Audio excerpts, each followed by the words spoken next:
好，那这支影片呢，我们又来讲一下指数率哦。指数率这个东西呢，数学里面很常见的一个部分哦。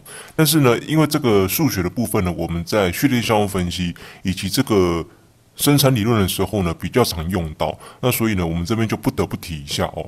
常见的指数率呢，我们在基础数学的那一支影片里面有提到了一两样指数率的东西。那在这一支影片呢，我们就再多提一下我们在个体经济学里面比较常会看到的另外的几项指数率。总括来说呢，有5项哦。这画面上面所看到的这5项呢，就是我们在序列项目分析跟生产理论里面比较常用到的一个东西。这些东西看起来有点复杂，不过没有关系，我们会用数字跟题目讲解的方式呢，来带同学一步一步的来看哦。好，首先我们来看第一条 ，a 的 m 次方乘以 a 的 n 次方。这个 a 呢，它就是底数 ，m 呢，它就是这个指数哦。当底数相同的时候，这两个数做相乘，那么的话呢，就是指数的做相加。现在先来看左上角的这个哦，我们把 a 呢用2来代替，然后把 m 呢用2，n 呢用3，2的2次方乘以2的3次方。那就像我们刚才讲的，底数相同的时候呢，就是指数相加，就是2加3，答案就是5次方哦。我们把它拆开来验证一下，看是不是真的是像这样子哦。2的2次方就是2乘以2嘛，2的3次方就是2乘以2乘以2嘛。我将这一连串全部相乘起来，不就是2乘以2？这边是2的2次方，2乘2乘2，这边不就是2的3次方吗？全部乘起来之后，不就是2连续乘5次吗？就是2的5次方啦。所以呢，我们从这边就可以验证说，当底数相同相乘的时候呢，是指数相加哦。那第二条规律，如果今天是括号里面 a 乘以 b 的 n 次方，我们将这个次方化开之后呢，我们可以把它变成是 a 的 n 次方乘以 b 的 n 次方。现在我们来看画面上面的第二条哦，我们一样把它用数字来代。如果今天是2乘以3括号的2次方的话，我们把它化开之后呢，会变成2的2次方乘以3的2次方。好，假设说今天我们先把括号里面先乘起来之后呢，不就2乘以3就等于6嘛？6的2次方是不是36？对不对？好，那如果我们把它化开之后变成2的2次方乘以3的2次方嘛，2的2次方就是2乘以2，3的2次方就3乘以3嘛，2乘以2就是4，3乘以3就9，94是不是也是等于36？所以呢，从这边也可以证明，将括号化开的时候呢，要将这个次方乘进去括号里面的2个底数上面哦，这样子呢才是一个正确的做法。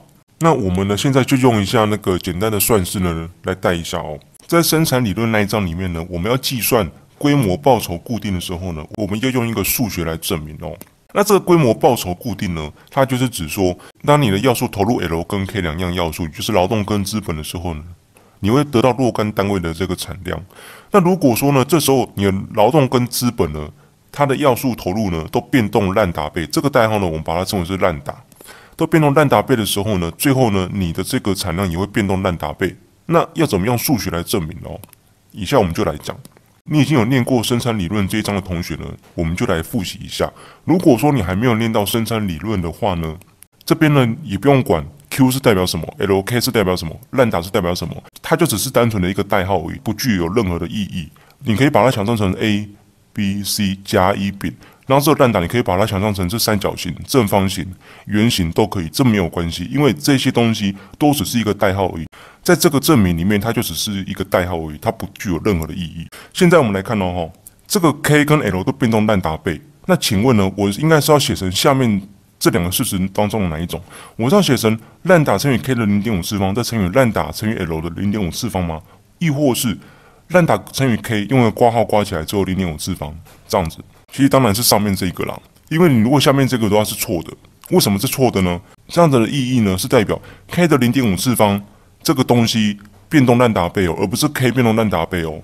这样子代表的意义呢才是 K 变动烂打倍之后再把它变成 0.5 次方，所以下面这个是错的。因为现在题目设定是说 K 跟 L 都要变动烂打倍，而不是 K 的 0.5 次方变动烂打倍哦，所以下面这个是错，我们不要看哦。好 ，K 变动烂打倍再乘以 0.5 次方，再乘以 L 变动烂打倍一样乘以 0.5 次方，将这个东西化开来之后，就会变成这样子：烂打 0.5 次方乘以 K 的 0.5 次方，再乘以烂打 0.5 次方，再乘以 L 的 0.5 次方。那从这个阶段画到这个阶段的过程呢，不就是这个东西吗？烂打乘以 K 的 0.5 次方化开来之后，这个次方要带进去里面2个底数，变成烂打的 0.5 次方乘以 K 的 0.5 次方，有没有？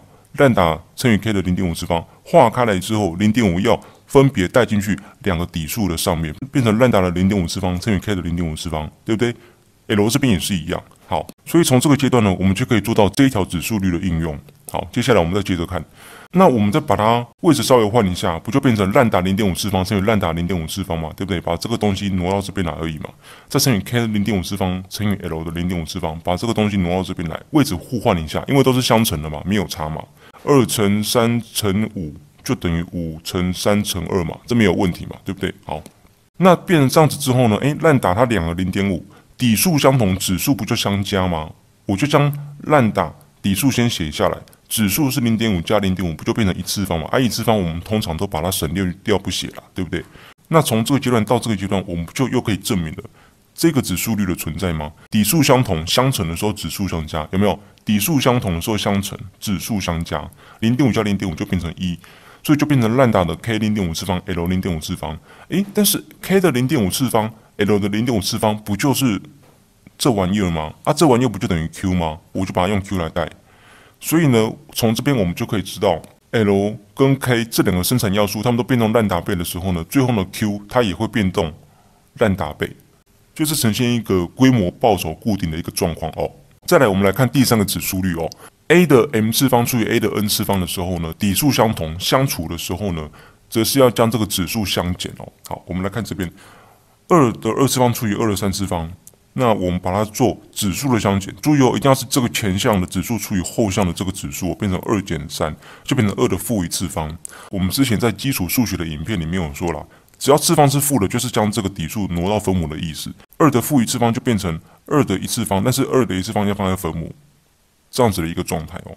如果说我们把它用一个比较简单的形式来看的话，2的2次方我们先写嘛，2的2次方就2乘以2除以2的3次方，分母不就是2乘2乘2嘛，对不对？好。然后呢，我们将这个东西一一的划掉，这个可以跟这个互消，就变成11，这个也可以跟这个互消，就变11，最后不就变成2乘以1乘以1嘛？因为这边都互消了嘛，对不对？那上面就是1乘以1，那最后会变怎么样？2乘以1乘以1还是2嘛，1乘以1还是1嘛，最后一样1/2，跟上面这个一模一样，对不对？好，那这个的应用呢，比方说呢，我们在序列项目分析那一章哦。现在有个效用函数，它是 u 等于 x 平方 y 哦。那我们要求它的 MRS 不就是 MUX 除以 MUY 吗 ？MUX 要怎么看？次方挪下再减1嘛。我将2挪下来跟这个 x 相乘，再将这个次方减掉1，以及跟这个 y 相乘，因为它这个 y 跟 x 它们是相乘的一个状态，所以在做 MUX 的时候 y 它不能够忽略掉不看，就会变成2xy 嘛。因为次方挪下再减1嘛，2减1就变成1。一次方的话，我们通常会把它省略掉不写。这时候呢 ，MUX 就是2xy。那 MUY 呢？这边是一次方哦，次方挪下再减1，将1挪下来跟 x 平方 y 相乘。之后呢，再将这个一次方减掉1，就变成0次方。任何数的0次方都是1，所以呢，之后就会变成 x 的2次方。有没有？因为本来一次方挪下来跟它相乘嘛，这边就1就省略掉不写了啦。y 的0次方就是1。1也省略掉不写，所以就变成 x 的2次方。好，然后呢，这个式子呢，我们可不可以再把它改写一下？把它改写成2乘以 x 平方分之 x 再乘以 y， 因为2/3乘以3/5相乘的时候会等于15/6嘛，对不对？因为分数在做相乘的时候是分母相乘、分子相乘嘛，对不对？那我现在这个东西我也可以把它改写成3条。1/2乘以 x 平方分之 x 再乘以1/y嘛，那最后分母的地方就是1乘以 x 平方再乘以1，分子的地方就是2乘以 x 乘以 y， 就变这样子嘛，这没有关系。好，那这两个地方这两个部分先不要看哦。x 平方分之 x， 那我们要怎么来做约分呢 ？x 平方有2个 x 嘛，分母的地方有2个 x， 分子的地方只有1个 x， 我是不是可以把其中一个消掉？这个跟这个消就变1，对不对？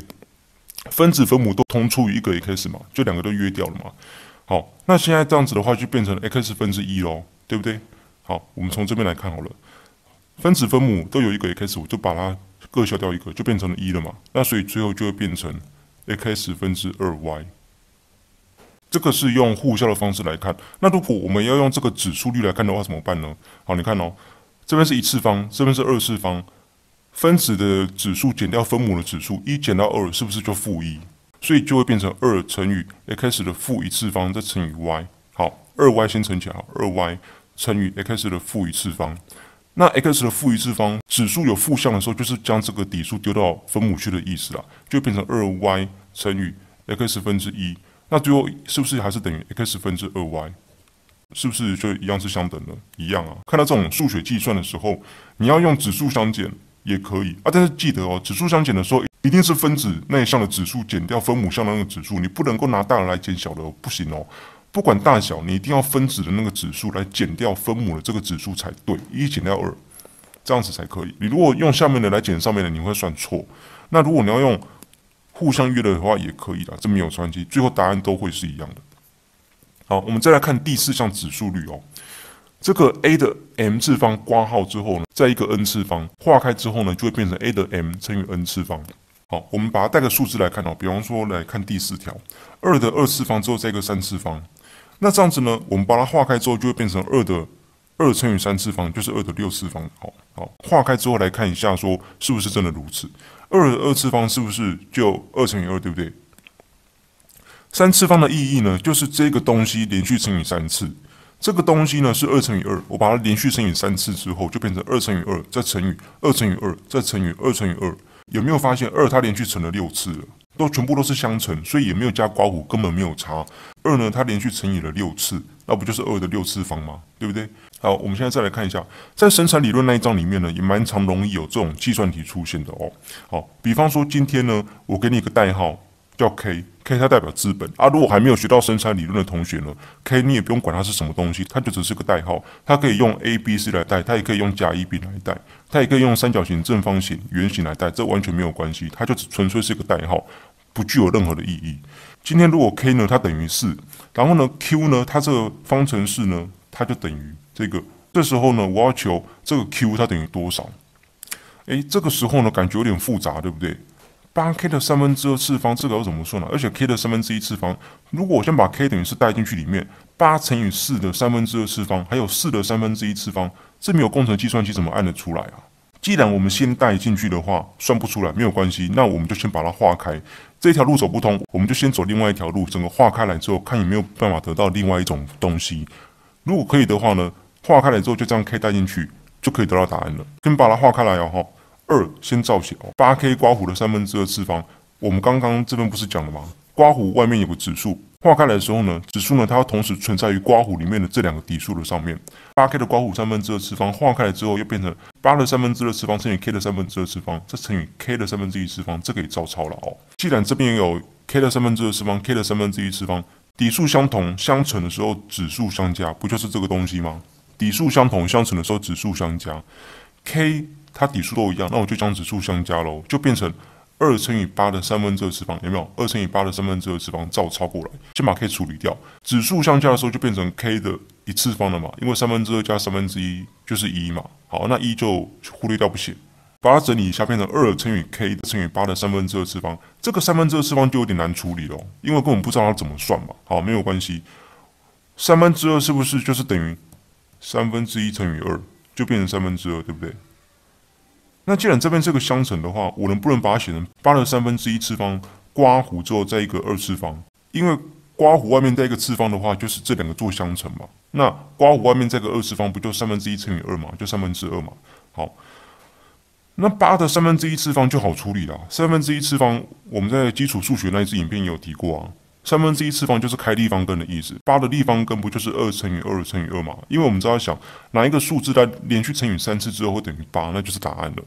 8的立方根呢就是2，所以我们就可以知道说，这个东西呢就会等于2k 再乘以2，因为8的1/3次方就是2嘛，2的2次方，2的2次方不就是4吗？4再乘以2k 不就是8k 吗？对不对？那题目又说了 k 等于4，k 等于4要带进来，所以就等于32。这时候的 q 它就等于32，就这样子。所以这一道数学计算题呢，它就是运用到了这个指数率，还有这个指数率这样子的一个状况。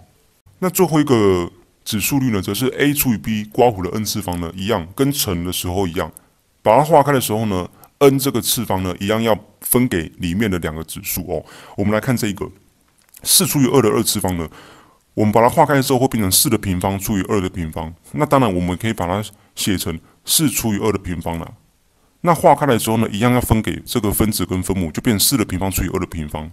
好，我们来看哦，如果我说我们先把它里面先做相除的话，会变怎么样？先做相除的话，4除以2不就2？2的平方呢就是4嘛。那如果把它化开之后，变成4的平方除以2的平方，4的平方就16嘛，2的平方就4嘛，16除以4一样是4，跟这个也是相等的。